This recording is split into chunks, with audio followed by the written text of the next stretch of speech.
This is Jarrod Horak, and in this video, I'm going to give out my top choice in the Breeders' Cup Juvenile Fillies and the Breeders' Cup Juvenile on Friday, October 31st at Del Mar. The Breeders' Cup Juvenile Fillies is a Kentucky Oaks 2026 points race, and through the first 5 races on my Road to the Oaks video series, my top choices have 2 wins, 2 runner-up finishes, and a show finish. And on my Road to the Derby video series, through 5 races, my top choices have a win, 2 seconds, and a 3rd place finish. And the past performances in this video provided by todaysracingdigest.com. Now we're going to look at the Breeders' Cup Juvenile Fillies first, and we're going to look at the race header, and it is the 7th race, mile and a 16th for 2-year-old fillies.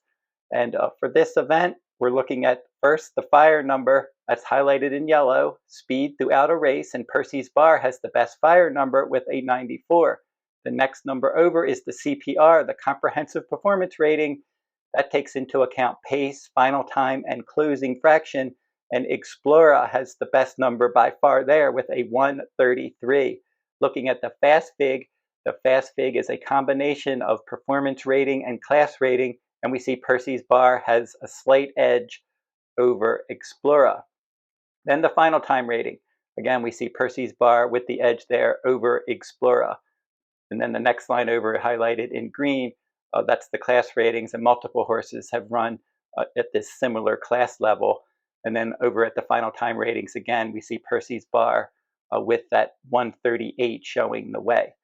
So looking at how this race could play out, now we saw Percy's bar show good speed last time. We've seen number 1, Iron Orchard show speed before. Some others could end up showing tactical speed at least. Explora last time out had that good tactical speed for trainer Bob Baffert. So I'm looking for a horse with at least some early pressing speed to win this race, and I did land on number 7, Explora. Now I liked that improvement last time out when she got out around 2 turns, and she was able to relax from an outer post, track the pace, and win nicely. And I really like that CPR number. As I said, that's the comprehensive performance rating, which takes into account pace, final time, and closing fraction. So I like that she's able to have that finishing kick with that tactical speed. And that combination of finishing kick and tactical speed, I think, is going to make her tough to beat in here. And she has that good post. She has post 7. So just like she did last time, I think she can just track the pace out there and possibly be able to get the job done again. She improved her final time ratings in all 3 starts. And she relaxed nicely around 2 turns last time. Bob Baffert, Juan Hernandez, a strong jockey trainer team. And she's a grade 2 winner at a mile and a 16th. And I think that this is going to be a good spot for her. And she also handles the Del Mar Oval in her career debut. She won at Del Mar in a sprint race, and then she was second in her second start at Del Mar. So she handles the Oval. She has good early pressing versatility with a decent finishing kick. And I think that Explora has a very good chance to win the Breeders' Cup Juvenile Fillies this year. Now we're going to look at the Breeders' Cup Juvenile, and we're going to look at the race header there. And the fire number is the first number we'll look at, highlighted in yellow. 2 horses have the best fire number. We see Intrepido from the inside post with a 96, and Ted Noffey, the favorite from the outside post, has that same number.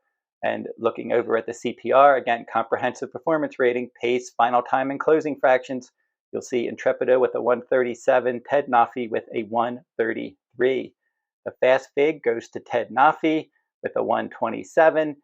And then the final rating also goes to Ted Noffey with a 143.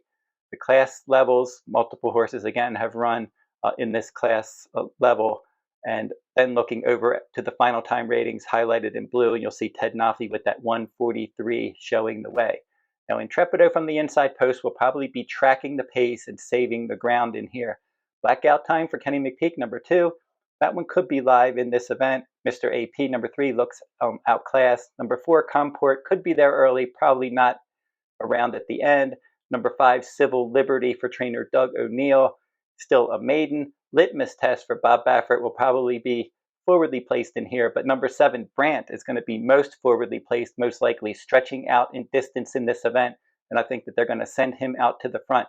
Now, he reminds me of Gaming last year, because Gaming had that similar pattern where he had run and won his first 2 starts in sprint races, including the Grade 1 Del Mar Futurity. Then he stretched out and he finished second, behind his stablemate Citizen Bull in the Breeders' Cup Juvenile last year. So Brant has that same pattern, back-to-back sprint wins at Del Mar, including a victory in that Del Mar Futurity. So Brant looks like the one to catch. He's going to have to run faster than he did last time. He was faster in his debut, took a little bit of a step back last time, but he did go wire to wire in the Del Mar Futurity. He's stretching out. He's the target. I'm going to go with the favorite in here, the 8, Ted Noffey. I just think he kind of looks like Explora, where he has that good tactical speed and finishing kick. And I think that that's going to win this race because Brant should be out there setting a legitimate pace, and possibly some others will be chasing. But Ted Noffey from the outside post, he can just get a nice tactical trip out in the clear. His trainer, Todd Pletcher's won the Breeders' Cup Juvenile multiple times, and he seems to have the best horse, or at least he's the best horse right now. That's what it looks like. At this point in time, Ted Noffey just looks better than this group, and I think that from that outside post, he should work out a good trip. And he improved his final time ratings in all 3 of his starts, getting a 116, then a 141, then a 143. And his pace ratings have gone up each time, from a 113 to a 117 to a 131. And it's a good sign when pace ratings go forward and then final times go forward as well. That is a good sign for him to continue this good form. And if he just runs back to his last race, I think that's going to be enough to beat this field. Not a lot of value with him, but he's definitely going to be out there. And I think that he's going to get a jump on some closers in here, and Ted Noffey out in the clear has a very good chance to win this Breeders' Cup Juvenile.